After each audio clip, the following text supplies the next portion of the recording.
Imana ishimwe. Muri gahunda tuvuga ku kwambara iki cyumweru Perezida wa Repubulika Paul Kagame yakiriye indahiro z'abagize guverinoma iherutse gushyirwaho. Mu butumwa umukuru w'igihugu yatanze igihugu cyo komanda nshya ariyo kunoza ibyakozwe ndetse agasuzuma ku mikorere ijyanye no gukosora ibitaragenze neza. Iteka iyi mpinduka ntiyibaye uvuga ngo manda imwe tugiye mu yindi, arabivuze ubushizeho buhoro muri iyi nteko nanone kwakira abadepite ntabwo ari switch off switch on business as usual, ntabwo ari byo. Nicyo uko mbyumva kuvuga ngo hari ibyo twakoze ubushize byagenze neza, hari ibitaragenze neza, byose tubishyira hamwe ukabisuzuma ukavuga ngo noneho ubu tugiye gukora iki dute ku buryo twarushaho gukora neza. Icyo bivuze Perezida Kagame yasabye abayobozi kandi kubyaza umusaruro ibyo bafite mu rwego rwo kuzuza inshingano barahiriye. ni ukwisuzuma, ni ugukoresha ibiri muri twe dufite kugira ngo yuzuze izi nshingano maze kurahirira. Ni inshingano zo gukorera u Rwanda, abaturarwanda, abanyarwanda, ndetse nawe urimo, usibye ko navuga ko udakwiye kwiheraho. Iyo ukorera abandi, abanyarwanda, nubwo urimo ntabwo ari we wiheraho, ariko nta n'ubwo ukwiye kwiyibagirwa. Kwibagirwa uvuga gukora gusa, uvuga ngo urakorera abandi utabonamo ko ibyo bakorera nawe ubifitemo inyungu. Umukuru w'igihugu yagaragaje ko nubwo hari aho u Rwanda rumaze kugera mu nzego z'imiyoborere ndetse n'iterambere rusange ry'igihugu, ibyo bitakabaye umwanya wo kwirara. Ukora ibintu byiza, niba igihugu kigera ku bintu byiza, niba abayobozi bakorera igihugu bagera ku bintu byiza, ntabwo ari igihe cyo kwirara, ntabwo ari igihe cyo gutwarwa n'ibyishimo buheraho, ndetse haba ikibazo cy'uko ibyo abantu bashimaga bishobora gusubira inyuma kuko ntabwo wari ukibihanze amaso, ntabwo wari ukibikurikirana, we wishimye urangije kugera mu bindi.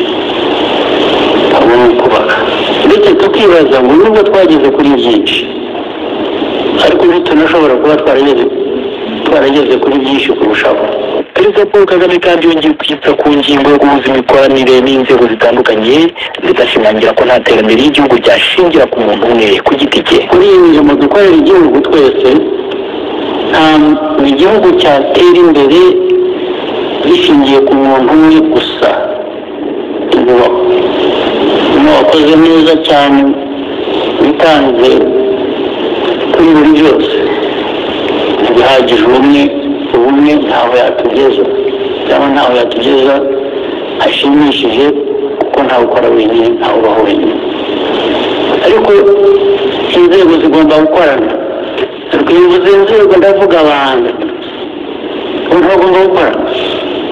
Inzego zigomba gukorana, niko igihugu, inzego zacyo zuzuzanya zigateza igihugu imbere, ntabwo wabica iruhande na gusa. Umukuru w'igihugu yahamagariye abayobozi gukora bashyira imbere inyungu z'umuturage no kurushaho gusobanukirwa neza inshingano zabo ndetse n'ibyo bagomba abaturage. Inama muhoramo niyo cyose ikemura.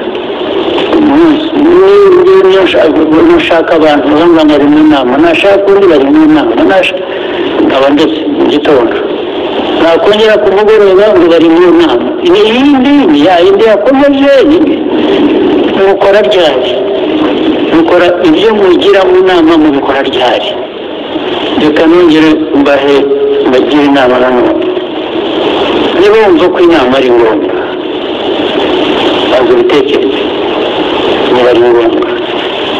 Iyo usanze ari ngombwa, ubishyire mu mutwe ko ibintu ubikurikiranye utya, kandi iyo nama uri butware bari iminota 30 ubigene ntabwo iri burenze ari wowe ubwira cyangwa utirenze isaha kandi ntwayemo n'iki ndashaka n'iki abaje mu nama bose ndabavanamo ibitekerezo byabo cyangwa igihugu biduhe gufata umwanzuro ihangire mu barahiye batatu muri bo niwe bashya muri guverinoma ari bose bagize Prudence Minisitiri w'ubucuruzi n'inganda, Ambasaderi Christine Murikinda Minisitiri w'abakozi ba leta n'umurimo ndetse na Richard Kayishema Minisitiri wa siporo. Ku kane w'iki cyumweru Minisitiri w'intebe Dr. Edouard Ngirente yasoje itorero ry'indangamirwa icyiciro cya 14 ryaberaga mu kigo cy'ubutore cya Nkomba gihe mu karere ka Burera. Urubyiruko rugera haje kuri 500 nibwo basoje iryo torero ruhabwa inyigisho zitandukanye. Twiga amayeri ya gisirikare ko dutegura urugamba, twiga n'ibindi bitandukanye byo ku makuru ya gisirikare. Twakuyemo ubumenyi bwo kuba aho turi, aho tugenda, twamenya kwenda igihugu. Ni Ikinyarwanda, nshobora kuvugisha mu Kinyarwanda, iracyari nabi ndagerageza kukivuga, naraje nabishobora kubikora. Minisitiri w'Abanyarwanda n'inshingano mboneragihugu Dr. Jean Damascene Bizimana yavuze ko abasaga 200 barangije itorero bahawe amahirwe na leta yo gukomeza kwiga, hakaba n'abagiye kwinjira mu ngabo z'u Rwanda. Ariho ziyumvisemo umuhamagaro wo kwinjira mu ngabo z'u Rwanda, zikora ibizamini 8 muri bo baratsinda, bajya gukomereza amasomo mu kigo cya gisirikare cya Gako. Kwinjira mu ngabo z'u Rwanda bikaba ari umwe mu musaruro mwiza itorero indangamirwa rigeraho buri mwaka. 113 bahawe buruse na leta, bakazakomereza amasomo mu mashuri makuru na kaminuza, kwiyandikisha babikorera ahangaha babifashijwemo na Minisiteri y'Uburezi. Minisitiri w'intebe Dr. Edouard Ngirente yibukije urubyiruko ko rufite inshingano ku gihugu kandi ko zidashobora kubangikana n'ingeso mbi. Wowe ukorera iki igihugu cyawe cyakubyaye kikakurera kiragurwa uburenganzira? Izo nshingano zirimo iya mbere y'ingenzi itanagoye, kwitwara neza. Kwitwara neza, turi igihugu gishaka urubyiruko rwacu rutajya mu biyobyabwenge. Ibiyobyabwenge byica ubwonko bigatuma iki gihugu kigutegerejeho kitakibona, ariko nawe icyo witegereje umuryango wari ugutegerejeho nawe ubwawe ntuzakibone, n'umuryango ntuzakibone. Turashaka rero urubyiruko muri rusange, ntabwo ndi kubwira abitabira itorero gusa, urubyiruko rwanda muri rusange mureke twirinde ibiyobyabwenge. Icya kabiri mu nshingano, urubyiruko ni ukwiye kurusinda. Muzi porogaramu twita tumweresi zo dushaka tureke no kunywa tumwe ibinyobwa bidasindisha cyangwa bidateza ingaruka mbi ku buzima. Urubyiruko twifuza ko dukura neza, abana bakure neza, mwinjire amashuri muyarangize, mukorera igihugu mutamugaye. Yandi makuru, Minisiteri y'Ubuhinzi n'Ubworozi yavuze ko bitarenze ibyumweru 2 umusaruro w'umuceri usaga toni 26,000 wari waratinze kubona abaguzi uzaba waguzwe ku giciro cyashyizweho nk'uko byasobanuwe n'umunyamabanga uhoraho muri Minisiteri y'Ubuhinzi n'Ubworozi Olivier Kamana. Kampani ya IEF ifatanyije na Minisiteri y'Ubworozi yatangiye kugura umuceri wari waraguzwe isoko. Ntabwo ko ku munsi w'ejo ku cyumweru tariki 18 habashije kugurwa toni 32. Uyu munsi igikorwa cyakomeje, 32 zaguzwe ejo mu Bugarama, zarapakiwe bamaze gupakirwa, abahinzi tubura ko turishyura uyu munsi. Hanyuma nubwo twageze no mu tundi turere twose n'akamezi ka gisigaye, uburyo bw'ubu ahantu hamwe tutageze hose abakozi ba IEF ndetse na Minisiteri y'Ubuhinzi n'Ubworozi bashyira ingumu ikibazo cyamaze kuvugirwa umuti. Ubu mu gihe kitarenze ibyumweru 2 iki kibazo cy'umuceri wari mu isoko kiba cyaramateka. Mu rwego rw'ubuzima, u Rwanda rwatangaje ko rwashyizeho ingamba zo guhangana n'ikwirakwira rya virusi y'ubushita bw'inkende izwi nka Mpox, zirimo no kugenzura binjira mu gihugu harebwa ko ntayo bafite ndetse no kuvura abo yagaragayeho. Minisitiri w'Ubuzima Dr. Sada Nsanzimana yizeza ko nta muntu n'umwe irahitana mu Rwanda. Ikiriho ubu gishya ni uko yavuzwe n'icyorezo gihangayikishije isi, kandi kikaba cyarahereye mu gace duherereyemo, cyane cyane muri Congo DRC, aho usanga 90% ya Mpox iri kuvugwa ubu muri iyi minsi ariho ibarizwa. Byagiye rero bigira ingaruka ku bihugu bituranye na Congo hamwe n'u Rwanda turimo, aho byagaragaye ko hari abavuye bakoze ingendo muri ibyo bihugu bagera hano tugasanga bafite ubwo burwayi cy'icyorezo ndetse bakavurwa. Ubu rero duhanganye nacyo twirinda ko hagira abakomeza kukigaragaraho, cyane cyane ku mipaka ngaho abantu binjirira, ariko niyo haba hari uwinjiye adafite n'ibyo bimenyetso akaba yarageze mu Rwanda akagaragaraho mpox, tukaba twamuvura ndetse n'abo bahuye nawe bose bagakurikirana. Nk'abo twabonye kugeza ubu abenshi hafi ya bose nta n'ugeze agira ikibazo cyo kuba yaguma kwa muganga cyangwa se ahitanwa n'iyo ndwara.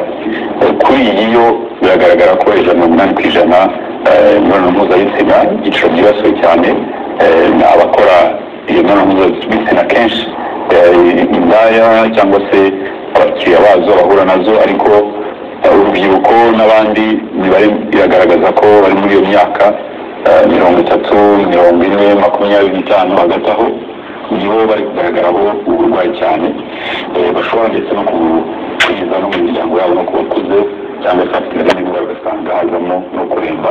Niyo mpamvu dutanga aya makuru kugira ngo kwirinda byorohe, haba kwirinda iyo mibonano mpuzabitsina kabone niba bikingiye, abantu bamenye ayo makuru nayo birafasha kwirinda, bikagera noneho no kuri ya suku y'ibikoresho, isuku yacu ubwacu ndetse no gukaraba intoki dukoresheje isabune nziza, isabune n'umuti kimwe gishobora gukoreshwa twita sanitizer, nabyo byafasha. Ariko ikibanze ni ukumenya iyo nzira iyo virusi iri gukwirakwiramo cyane, akaba ari naho dushyira imbaraga muri ibyo byiciro, haba kubafasha kumenya ufite ubwo burwayi. Ibiri gukorwa rero ni byinshi mu Rwanda, haba gukora n'inzego zose, abajyanama b'ubuzima kumenya kugenda urugo ku rundi tureba ngo nta muntu waba ufite ibyo bimenyetso bya mpox, tumufashe kugera kwa muganga. Ashobora no kuba afite ibyo bimenyetso ariko atari bya mpox, ko bijya gusa kugira ibirari ku mubiri, kugira umuriro, ushobora kuvuga indwara nyinshi zitandukanye. Ikivuga ko ari mpox rero ni cya gipimo uhabwa n'abaganga ndetse ukaba wanavurwa kugira ngo utaba icyambu cy'iki cyorezo. Ari nacyo dusaba abantu bose kudufasha. Waba wabwiwe ko ufite ubwo burwayi, ntabwo ari ngombwa kugumana kwa muganga, ushobora no gufatira imiti wahawe mu rugo, ariko abo muri kumwe mu rugo nabo hari amabwiriza bahabwa kugira ngo bategereze barebe ko nabo ibimenyetso bitaza, bityo kwirinda ko bayijyana aho bari, aho bajya, haba ku isoko, mu kazi, aho bajya gusenga, aho bajya mu yindi mirimo ya buri munsi, kwirinda ko bayikwiza cyane cyane hari abantu benshi. Muri iki cyumweru kandi haravuzwe mu matora mu mujyi wa Kigali. Samuel Dusengiyumva yongeye gutorwa kuri uwo mujyi wa Kigali ku mwanya w'umuyobozi wungirije ushinzwe imiturire n'ibikorwa remezo hatorwa Fulgence Dusabimana, naho Madame Eugenie Martin atorwa kuba umuyobozi wungirije ushinzwe ubukungu n'imibereho y'abaturage.